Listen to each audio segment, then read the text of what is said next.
My grandmother kept a dust corner by the coop door, dry as a bone the whole year round, and I never once saw her buy a bottle of anything for her hens. That corner was her whole pest program, and it cost her nothing. I've watched hens dust themselves clean on this ground my whole life, and I'll tell you, the humblest thing in the whole run does more good than the priciest powder on the feed store shelf. Most folks step right over it. Today I'm going to show you how to build a proper dust bath the plain way, the parts nobody else covers, so your hens can doctor themselves for free. Here's how I want you to think about that dry corner. It's a little savings account. Every day a hen rolls in it, she's putting something by, and it pays you back in birds that don't get eaten alive by mites and eggs you don't lose to a sick, stalled-out flock.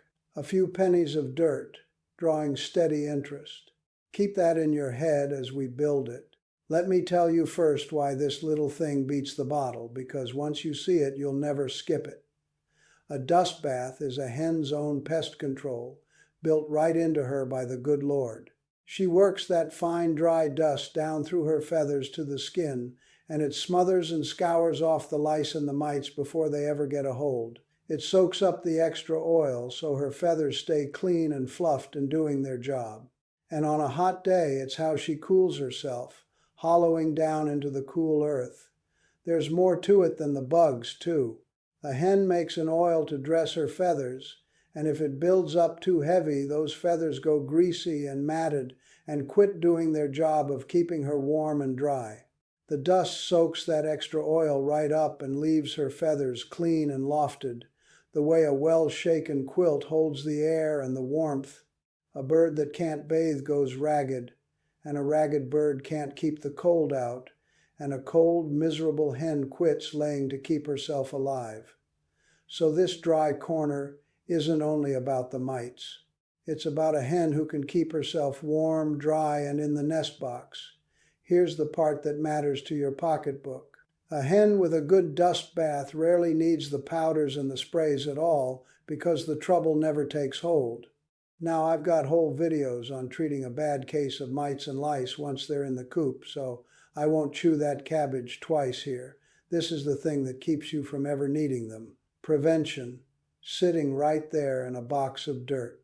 So let's build it. Start with the container, and you've got more choices than you'd think, most of them free. A simple wooden box knocked together from scrap boards, about 2 foot by 2 foot, is the classic, and it's what I use. An old galvanized wash tub works fine. A big tractor tire laid flat, filled in the middle, makes a grand one, and the sides keep the dust in. A plastic muck tub, a cut-down barrel, or one of those cheap concrete mixing tubs from the hardware store, $10 or $12, all of them do the job. Even a hole dug in the ground under cover if you've a dry spot for it. The one thing I'll steer you away from is a shallow child's pool. The sides are too low and she'll fling half your dust out over the edge in a morning. If you want my recommended build, here's the whole of it, and it takes about an hour. Take 4 scrap boards for the sides, 8 to 12 inches tall, and a piece of plywood for the floor, about 2 foot square. Screw the sides to the floor, and if it'll sit anywhere outdoors, drill a few small holes in the bottom so any stray damp drains away instead of pooling. Set the whole box up off the ground, on a pallet or a couple of bricks, so the damp of the earth doesn't creep up into your dry dust. And cut one side down lower than the rest, or notch a little step into the front, so even your older or heavier hens can climb in easy. That's the whole of it. A morning's work off a scrap pile, and it'll last you years. Now, a word on the dirt itself, because not all dirt makes a good bath, and this is where a lot of folks fall down. What she wants is fine, dry, powdery stuff, the sort you'd find in a dry bank or under an old shed.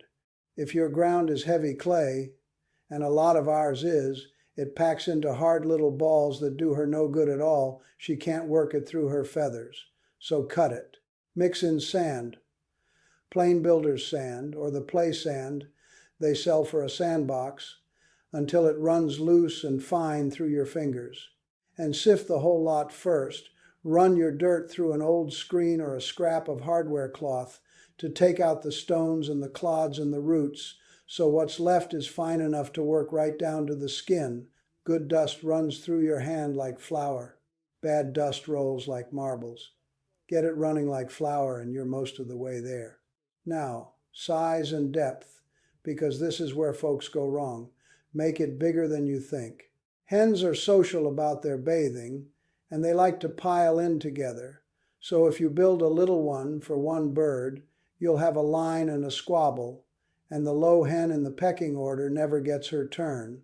Build it big enough for 2 or 3 at once, a couple square feet at the least for a small flock, and make it deep, 6 inches to 10, so she can dig herself a hollow and flip that dust clear up under her wings. A shallow pan she can't work. She needs to get down in it. Where you put it matters as much as what you build it in, maybe more. The one iron rule is this: it must stay bone dry. A wet dust bath is not a dust bath at all, it's a mud pie, and it does nothing but ruin your dirt. So set it under cover, out of the rain and the weather, in a corner of the coop, under the coop if it's up on legs, in a covered run, or under a little lean-to you tack onto the south side. Pick a sunny, sheltered spot if you can, because hens love to bathe where it's warm and the sun's on their backs, and they'll use it far more. Keep it well away from the waterer, because a splashed, dripping waterer will wet your dust and wreck it. And tuck it out of the wind, or a good gust will carry your fine dust off across the yard. Weatherproof it while you're at it, so the weather can't undo your work. If it sits anywhere the rain can slant in, give it a lip and a simple lid, a scrap of plywood you can lay over the top when a storm's coming and slide off after. If it's a dug pit, put it right up against the coop wall under the overhang where the roof throws the water past it. Do that once, and you'll not be out there in November digging soggy clay out of a ruined box. Now the mix, and I'll keep this short, because the deep how-to on the pest fighting side of the mix is a whole other video of mine. The base is plain dry loose soil, or fine sand, the kind of dirt she'd find in a dry bank. Into that you work some clean wood ash, and I mean clean, from untreated, unpainted hardwood only, never painted lumber, and never charcoal briquettes. That's poison, and if you like, a little food-grade diatomaceous earth. That's the whole mix, dirt and ash, and a touch of that earth, and it must stay dry to work at all. That's all I'll say on the mix here, because I want to spend our time on the parts the other fellows leave out. So let me stop here a moment, because these next parts are the ones almost nobody teaches, and they're what separates a dust box that just sits there from one your hens fight to get into. First, the herbs, and this is my favorite part. The old wives, and they were right more than they were wrong, mixed dried herbs right into the dust. A good handful of dried lavender or mint or rosemary or wormwood, which some folks call mugwort, a little dried marigold or yarrow. The oils in those plants are ones the bugs can't stand, so they add a mild helping hand against the mites, and the lavender and mint have a calming way about them that the hens seem to settle into. Crumble them dry and stir a handful through the top of the dust, and freshen it every month or so when the scent fades. Now hear me plain, this is a pleasant helper, not a cure. The herbs won't clear a real infestation. That's a job for the treatments in my other videos. But mixed into a good dry bath, they make it work a little better and smell a sight nicer, and the hens do love them. If you want to make a habit of it, plant a little patch of these right by the coop, for they're near all of them tough perennials that take no minding once they're in. Lavender and rosemary come back every year and dry beautifully. Mint will take over a whole corner, and you'll never be short of it. Wormwood is the strongest of the lot against the bugs, so if you plant just one for the pests, plant that and keep the lavender and the mint for the calm and the smell of them. Cut them in summer, dry them in bundles in the shed, the same as any herb, and crumble a jar's worth into the dust through the year. It costs you nothing after the first planting, and it's out there growing while you sleep. Next, and this one catches people out every winter, the cold weather bath. Come winter, when the ground's froze hard or soaked through, your outdoor dust corner is useless, and that's exactly when a hen needs it most, because she's cooped up close with the others, and mites spread fastest in a crowded winter coop. So bring the bath in. Set a tub of dry dust right inside the coop, or in the covered part of the run, where it'll stay unfrozen and dry. And here's the trick that makes it easy. In the fall, when your dirt's still dry, sift up a couple of feed sacks full of good fine dust and ash, and store them somewhere dry, the shed, the barn. Then all winter you've dry dust on hand to fill and freshen that indoor tub, no matter what the weather's doing. A hen that can bathe all winter comes to spring clean and mite-free. One that can't comes to spring crawling. One more thing on that winter bath, and it's easy to overlook. Dust bathing throws up a real cloud of fine dust, and a coop shut up tight against the cold gets thick with it fast, and that's hard on a bird's lungs, and on yours when you go in to do chores. So set that indoor tub off in a corner away from where they roost and where they eat, over by the pop door or in the covered end of the run, and keep it away from the waterer, besides so the dust doesn't settle on the water. And make sure your coop still has a good high vent, open through the winter, up under the eaves, so the dust and the damp both carry off. What you want is a spot that stays dry and covered but still breathes. Snug is good. Sealed up airtight is how you get sick birds.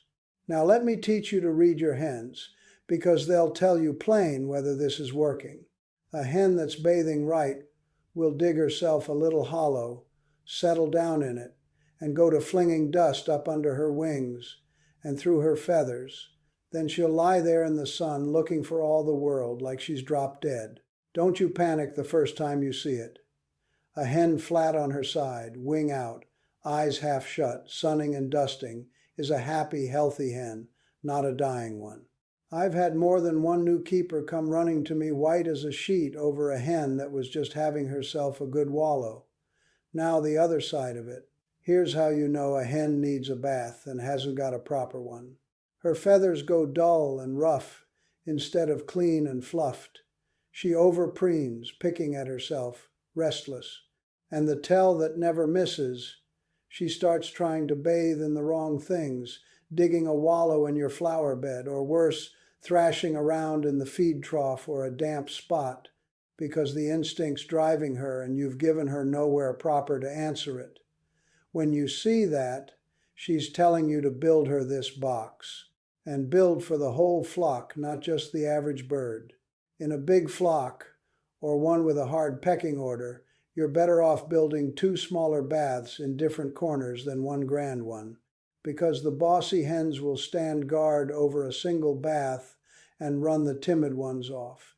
And it's those very timid, low in the order hens that end up crawling with the mites nobody let them wash off. Give them 2, and everybody gets her turn. Given the chance, a hen will bathe every few days, and more than that in the heat of summer. And the little ones learn it straight from watching the old hens, so a chick raised up with a proper bath in the run grows into a hen that knows how to keep herself clean without you ever thinking about it. Then there's the upkeep, and it's little enough. Keep it dry first and always, and lay that cover over it when the rain slants in. Rake the droppings out of it now and again because they will foul in it. Top it up when it packs down hard or gets low, since they'll dig it out and fling it over the weeks. And freshen the whole mix, the dirt and the ash and the herbs, a few times a year, spring and fall at the least. 10 minutes of tending, and it doctors your whole flock for free. And that dross you rake out of it, the old dusty droppings and the spent packed dirt, don't you throw it out. Toss it on the compost pile along with the coop litter, and it breaks right down into good garden dirt by spring. Nothing on a farm ought to go to waste, not even the sweepings of a dust box. Let me save you the mistakes I've made, because I've made them. My very first dust box, I set it out in the open run where I could see it, proud of myself, and I never thought about the weather.